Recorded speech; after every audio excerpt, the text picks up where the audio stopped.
All right, welcome back to another episode of the DGN Sports Show. It is recap day from our picks from last week. As you can see, we got a spreadsheet up showing who picked what, who hit what. I think I had an overall decent week except for the NFL. We'll have to look and break them down as we go and see. But first game we picked was Ole Miss, Kentucky. I think we all knew Kentucky would cover. We didn't know that they would win or not. We was hoping that.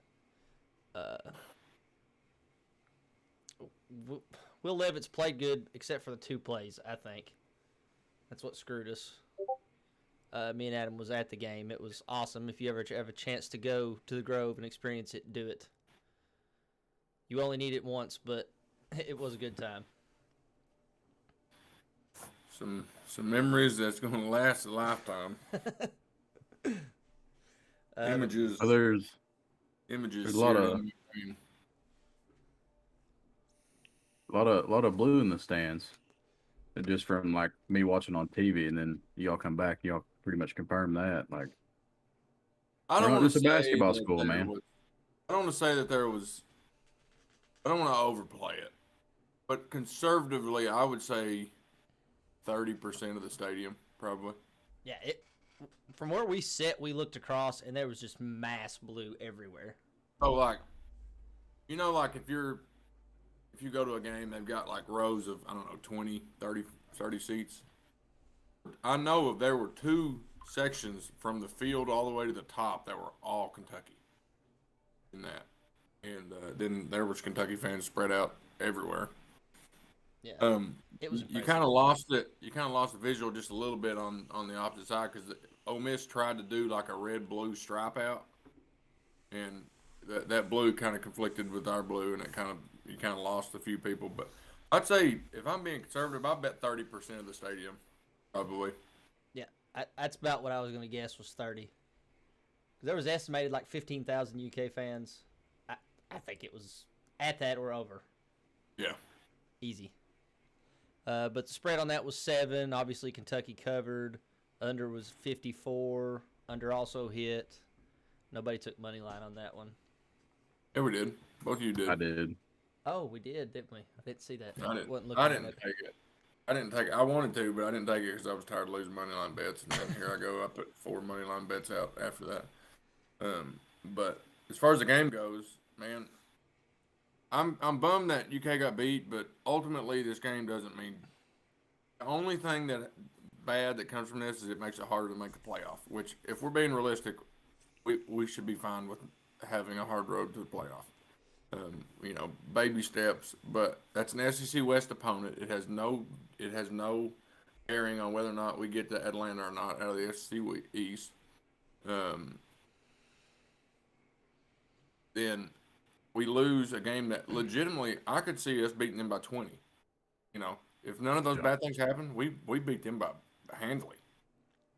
They didn't score. They got 1 field goal in the second half.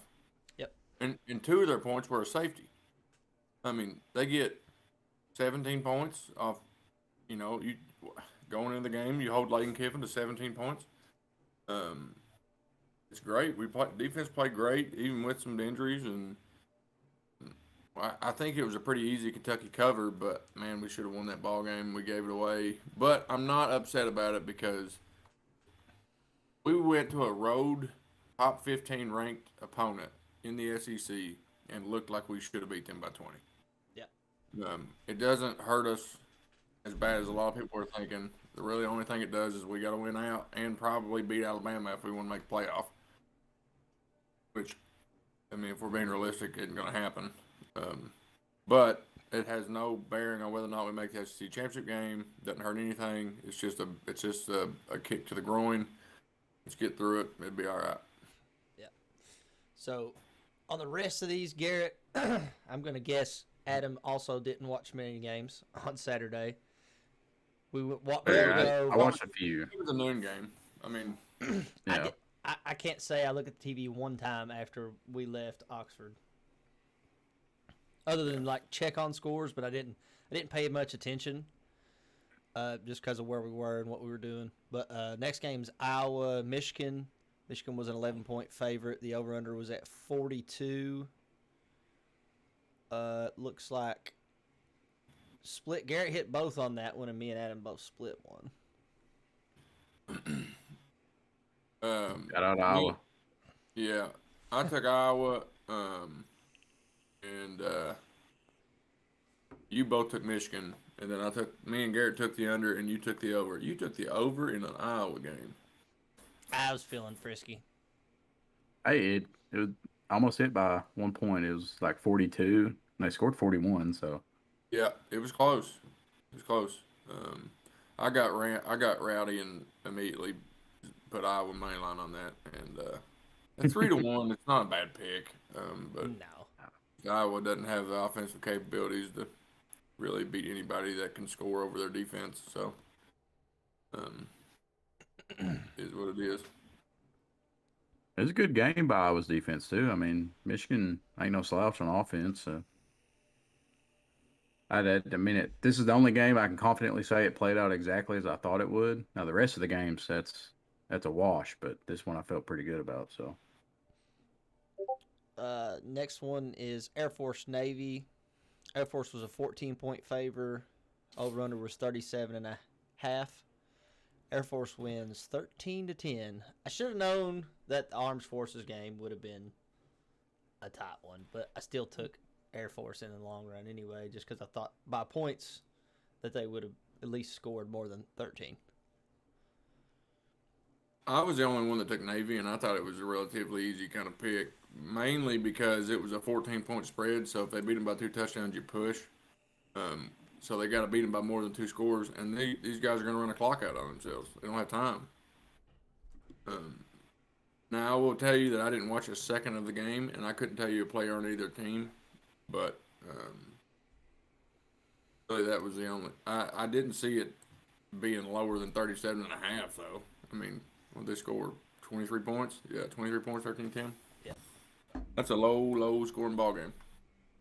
Air Force came out and scored early, and when I checked when it first came on, I was pretty confident. I was like, okay, Air Force, keep it rolling, because I also took the over, which is a stupid thing to do looking back on it. But they had me believing in the first half, and then that clock went fast. And I know you mentioned that last week. Like, I mean, they just triple option each other to death, and they just ran the ball out. And that game was over really fast. So the over was dead after the first half. Baylor, Oklahoma State, 2 points to Baylor. The over/under was 57.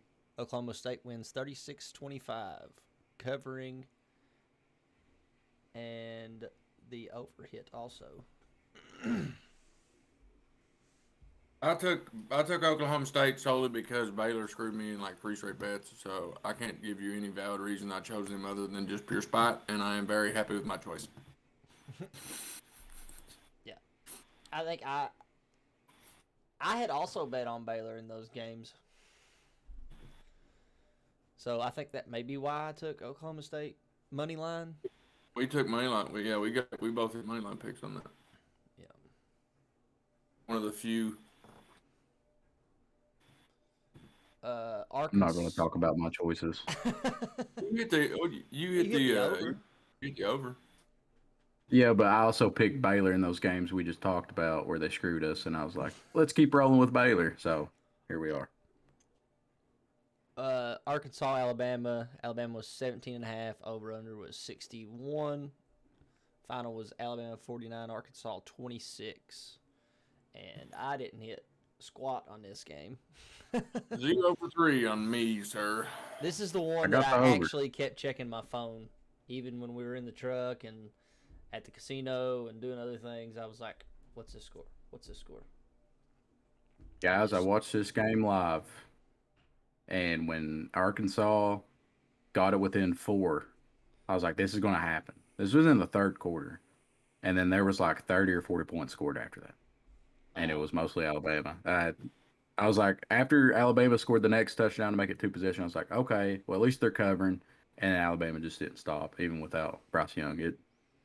That one was a heartbreaker. So But Alabama looked good. did he go out in that game? He went out in the first half, and they gave up like 24 or 21 points unanswered to Arkansas. Had everybody believing Arkansas could do it. I get, Bryce Young being out, but like that's a different thing. I can't remember the name of Alabama's backup, but he had a few drives starting off when he first got in the game where it was kind of iffy, but he settled in, and it's just going to be another thing where Alabama's got their next quarterback after Bryce Young's gone. So, same old stuff. I want to go back and talk about Alabama. We need to make a fund right now, all UK fans, and start pouring money into it to keep Barry and Brown away from Alabama and Georgia. Yes. Yes. They are going. He is Devontae Smith made over, and they are going to come after him hard this offseason. And I think he might stay because he could have chose Alabama to go there initially. It came down to Kentucky and Alabama and Tennessee, and I think Alabama kind of spurned him a little bit. So I can't imagine him being like, "Okay, yeah, I'll come to you now that I've done great." He'd probably be like, "Well, I've showed you what you're missing. I'm gonna stick it to you." But he is a listen. I've not seen a player as fast as he is in college football in a while. I mean, he gets any space. He had 170 yards of returns. Yeah. In the Ole Miss Should game. have had a touchdown. Yeah. Ooh. He gets just the slightest bit of room. He is gone. He's gone. Listen, that second one he ran back, and I think it was when he tripped on. Yeah. He ran smack dab in the middle of the wedge and just cut left, gone. Yeah. I mean, and he doesn't. When you watch him on replays, he doesn't look like he's moving that fast. No, but in But, person, I mean, he came to a dead stop. Yeah. How fast he was going, dead stop on that cut. And then he was upfield. And I mean, if he just doesn't hit the back ankle of one of our guys, I mean, he's gone, and that game turns out a lot different. Oh yeah. But there's 15. There's 15 things that one thing could have gone different. Yeah, which is part of the reason I don't feel that bad about it. Yeah. But going back to Alabama, I mean, I'm gonna get back on the Alabama train. I mean, have to. Jalen Milroe replaces Bryce Young after injury. Oh. And who's their running back? Gibbs. Jesus Christ, dude! He transferred from Georgia Tech last year. That dude, I think he had well over 200 yards rushing and like 4 touchdowns or something. I mean, ridiculous. He was breaking off like just off tackle runs for 70 yards in that game. I think he was number 2 in the Heisman race at one point. He's probably got a shot for it. He was first team All ACC last year out of Georgia Tech. Georgia Tech was terrible. Now I get it; he's getting the ball 75% of the time out of that offense. But man, you talk about making a money decision. He's made him some money. He made himself some money going to Alabama. Oh, absolutely. All right, next game. Don't listen to that Barry and Brown. You can't make more money than you can here. Next game is Auburn LSU. LSU was 9.5. The over/under was 45, and LSU wins 21-17. And I thought Auburn was terrible. I hated this pick because I thought it was going to be a close game, and we all talked about it. And LSU 9.5. I was like, that's a lot for an SEC opponent. I was like, shit. Like, I'll go with LSU. In my gut, I thought Auburn would cover that, but 0-for-2 on me again. I just thought that Auburn was in complete disarray. Like, I just figured LSU would be able to just run away with it. That's why I took that. But they proved me wrong. But I'm glad I took the under at least. At least I got one out. I squeezed one out of that one. Must be nice. Clemson, North Carolina State. This was 6.5 to Clemson, which I don't think many of us understood. And then the over/under here was one we all agreed on. Was like, why? Why is that so low? But Clemson wins 30-20. The over hit, and Clemson did cover, which I had both. Garrett had both. And Adam with the ballsy money line at NC State. And I thought NC State was going to pull it off. I did. And it was it was a one-score ball game going into the fourth quarter, which it Yeah. only ended up being a 10-point ball game. But looking back on it, I probably should have put more stake in the fact that it was at Clemson. But I'm not upset with that. I don't think Clemson. I don't know what the rest of their season looks like as far as schedule wise. Let's see, Boston College, Florida State. They played Syracuse, Notre Dame, Louisville. They're going to win out. They don't have anybody else in their schedule. No. So I thought that might be the one chance they had to drop in one, and I went with it. But it lost. I'm not terribly upset with choosing that. I'd probably pick it again. I think they're pretty evenly matched teams, to be honest. Like I'd say in that matchup, Clemson probably wins 6 or 7 times, but NC State, I mean, they ain't no slouch. So I had Clemson, but I wouldn't feel bad if I had NC State either. I mean, they're pretty solid. It was a good game to watch. I mean, for ACC at least. Yeah, I wished I would have watched more. They had a little sports bar down at the, the casino we stayed in, but it was just having fun and not paying attention to games on Saturday. Let's move on to the NFL. Bengals Dolphins. The Bengals were a 4-point favorite. The over/under was 47, and the Bengals won 27-15. And if Tua doesn't get killed on the field, if Tua doesn't get all killed, 3 of those picks hit. Parlay lives. Well, we actually didn't get to put our parlay in because we had an issue. But What? Yeah, I tell you. We ain't playing next week. So I've still got all the money, and I will run and place that bet for us this Friday, whatever we decide. That works for me. So I watched this game on an iPad, riding in the center of a cab truck, and was just doing this the whole way, trying to stare at the phone at the iPad. But the Bengals kind of surprised me. I picked against my own team.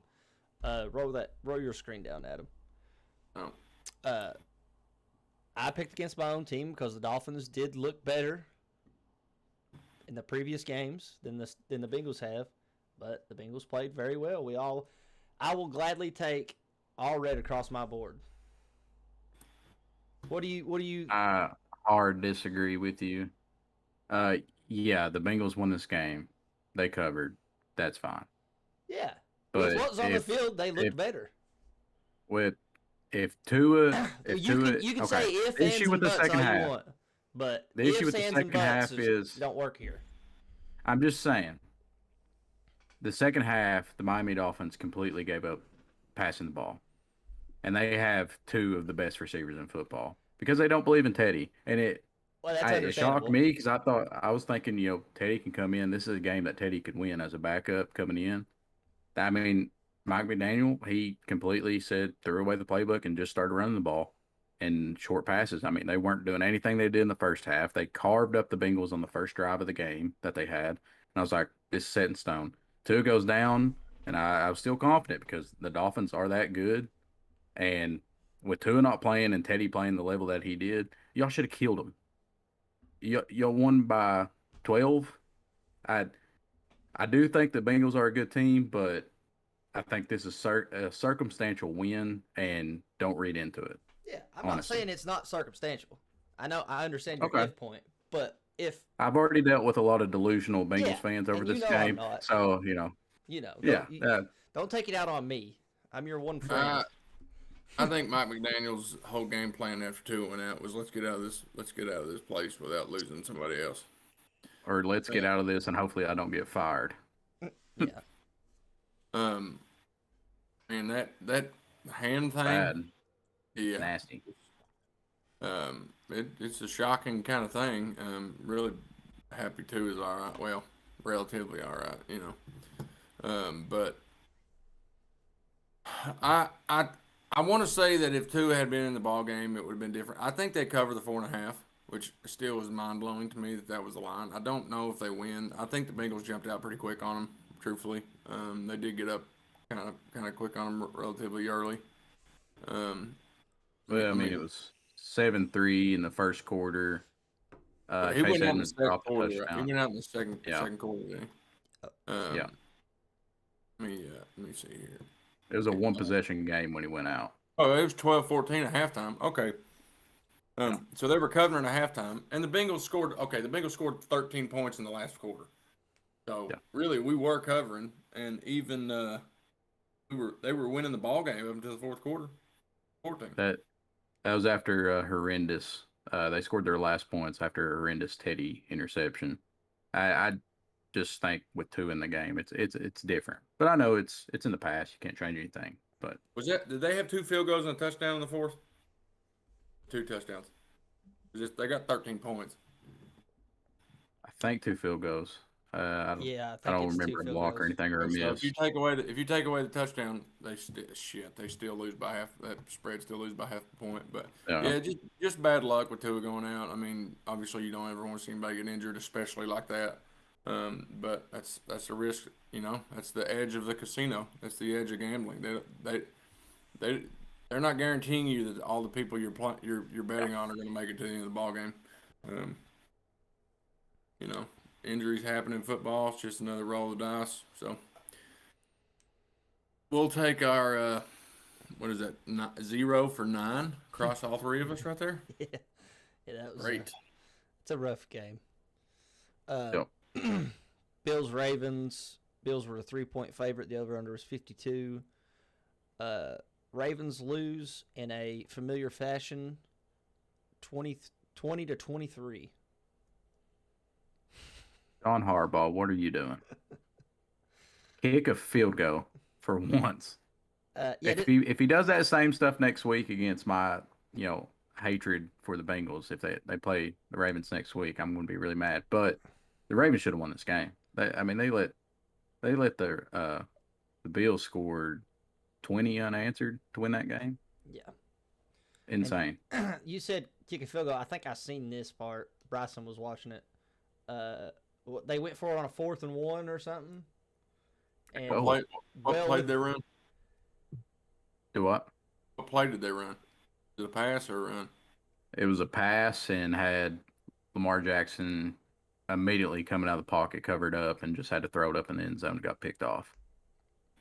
I don't hate that. Let Lamar go out and prove he needs some money. They've lost like 5 games doing that though. Yeah. On a 4th and goal situation, he needs to just kick the field goal and be done with it. You have Justin Tucker. You've already held. It was a pretty wet ball game. Oh, who told me that? Well, you already held the Bills to 23 at that point, which is pretty good. Trust in your defense to make 2-minute save for the game. Like let Buffalo drive. Like lose off a field goal instead of not kicking a field goal. You know what I mean? Yeah. That's much less painful to me. Yeah. If you tie that game, losing that way. Yeah, if you tie that game and then they go down and score, that's on your defense. That shows you something. But if you just make a stupid mistake, I don't hate trying to win a ball game. I don't hate trying to go out and win a ball game, especially if it's 4th and 1 or something like that. It's one of those things. Like if it hits, you're a genius. If it loses, you're a fucking idiot. So. Yeah, but if you've done it on account of like 5 times in the past 2 seasons where that loses you the game, then it's like, come on, we need to. Nobody remembers that. I do. Garrett remembers all of them. I bet Tyler because he did it to the Pittsburgh Steelers. He did it once to us, and the next game last season, he did it again. He just did it 2 weeks in a row. At Harbaugh, like, you gotta quit.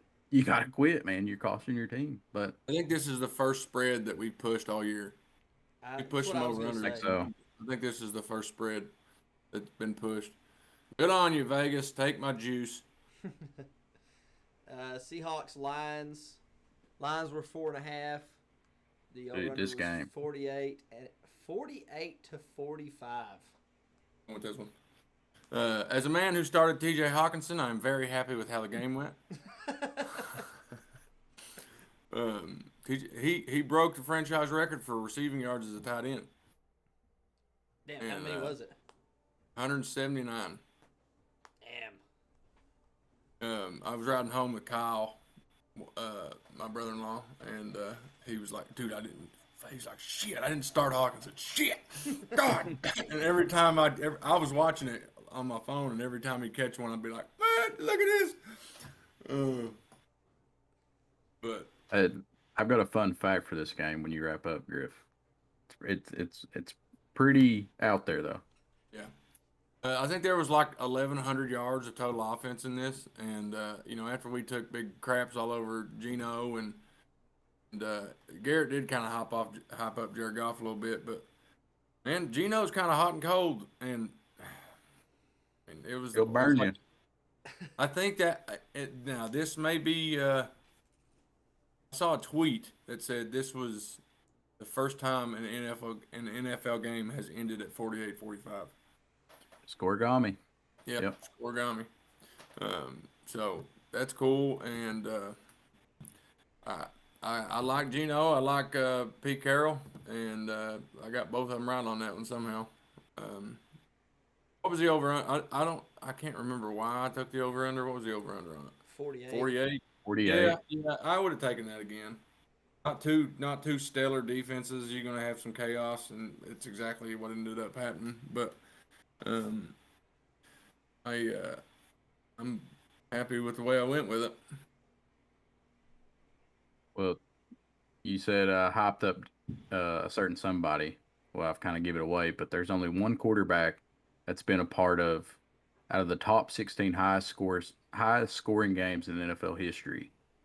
There's one quarterback that's been a part of two of those games, and it's Jared Goff with the Chiefs and the Rams regular Yeah, season game 4 years it was like ago, and then this 42 game. to 50 or Yep, something. I remember that. Yeah. yep. Yeah, So shout out Jared Goff. That's pretty wild stat. I seen He lost both of them, didn't Yep. Yeah, he did. he? Well, Shout no, out no, Jared he Goff. won. The Rams won. The Rams won that Did game. they? Did they win that game? Yeah, I 1-1 and I high seen scoring Gino affairs. after the game. He said, "Yeah, they tried to write me off. I just didn't write them back." I thought that was pretty clever. Yeah, it's like Gino, buddy. Nobody knows what you're going to do, and I'd rather have a quarterback that's bad consistently compared to this roller coaster. Yeah, My blood pressure couldn't take it if I was a Seahawks fan right now, oh, because you absolutely either look not. like the worst team or your offense looks electric. There's no in between. All right, Raiders Broncos 2.5 to the Raiders. The over under was 48.5, and the Raiders win 32-23.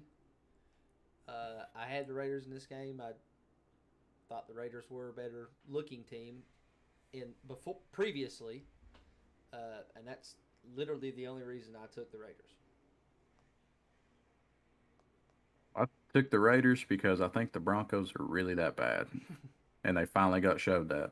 And the Raiders were 0-3, but they're like the best looking 0-3 team in the NFL. Like Oh yeah, the Raiders are shifty, man. Yeah, They're but always like that, man. They're they, always just yeah, solid. I mean they give away a few games, but yeah, you're right. They always seem to be on the bad end. Well, I say that, but Derek Carr's actually. I think this is a real stat. I think he's got more fourth quarter comebacks than anybody else in the league. Um, and you never know it. Yep. But man, the Broncos. I've got Russell Wilson on two of my fantasy teams, and I picked up Tua and started him, and it shouldn't have gone away from him. But because he didn't have a bad. I mean, stat wise, he didn't have a bad game, but the Broncos are kind of like the 49ers for me, pending what happened on yesterday. But they're just not fun to watch right now, man. Like they're just boring football games, and it's just I don't know. But I went with the Raiders. The over actually kind of surprised me. I felt pretty confident in that under hitting. But I think they got a field goal late, which still over under was 49 or 48 and a half, and that they were still at 49 before they got that field goal, so it wouldn't have saved us, but it was close. But that over surprised me.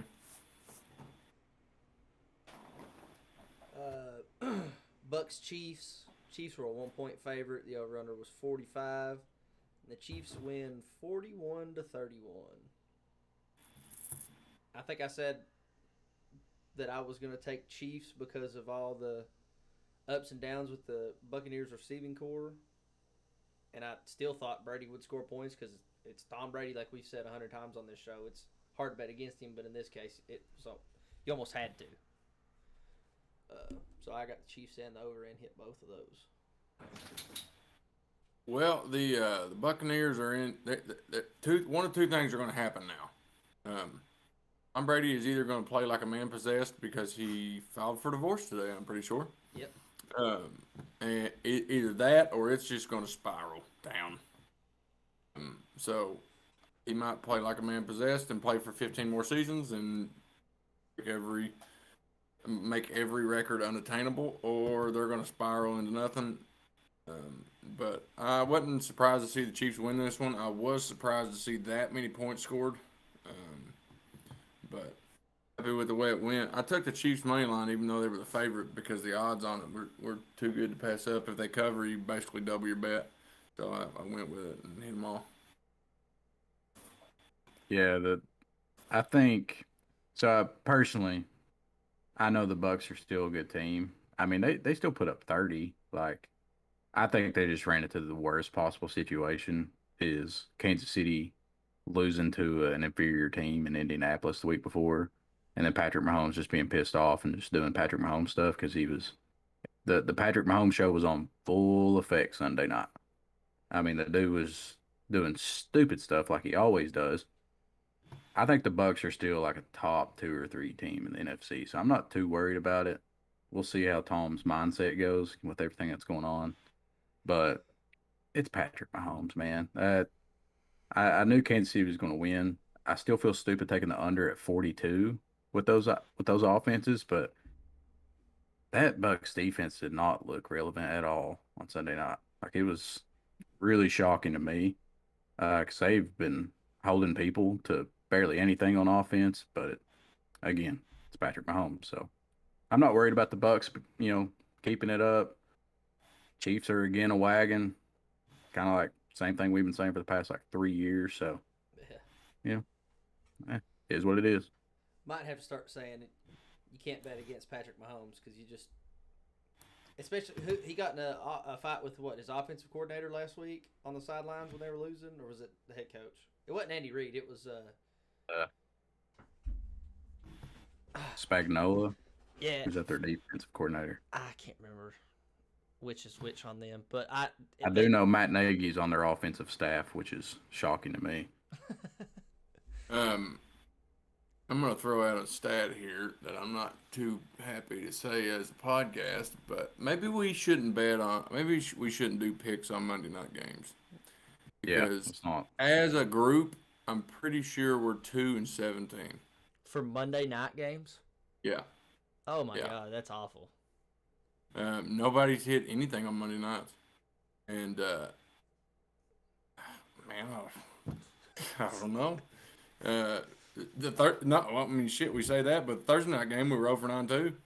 Like, Prime time, man. Prime time just makes beasts out of different people. You're gonna have to start throwing that in. I think there's only been like in the NFL this season so far 2 primetime overs. It sucks because you want points in prime time. You want those to be exciting games, but there's been a vast majority of it have hit the unders. And I still bet the over. Well, when we pick Thursday, we'll have to think about that. You went over on the over-unders in the NFL. Yeah. I told you it was a bad week. You get ready for Thursday, though. Get ready for Thursday. I've already told Adam, you get ready. Yeah. It's gonna be. We're gonna switch your strategies up. It's gonna be an interesting time. Playbook is in the trash.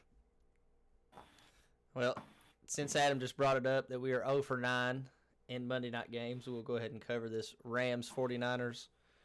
Niners were 1.5-point favorite, which I think we all were kind of shocked by. 42 over under, and the Niners just took it to the Rams 24-9. And I can't say that I would have changed my picks Honestly. Jimmy G's gonna figure out a way to stay there another year, ain't Oh, I think he's already done it. he? I feel terrible too, because really, what this is coming back. Who's getting the most backlash out of this Rams kind of shit start to the season is Liam Cohen. He's Yeah. not doing well, man. And I know it's probably a speed like the speed of the game's different, stuff like that. But I mean, They put up 9 points this week. Let me see how many points they've scored all year. They scored 24 last week. They did win last week, but let's see. Mm-hmm. 10 points, 27, 12, and 9.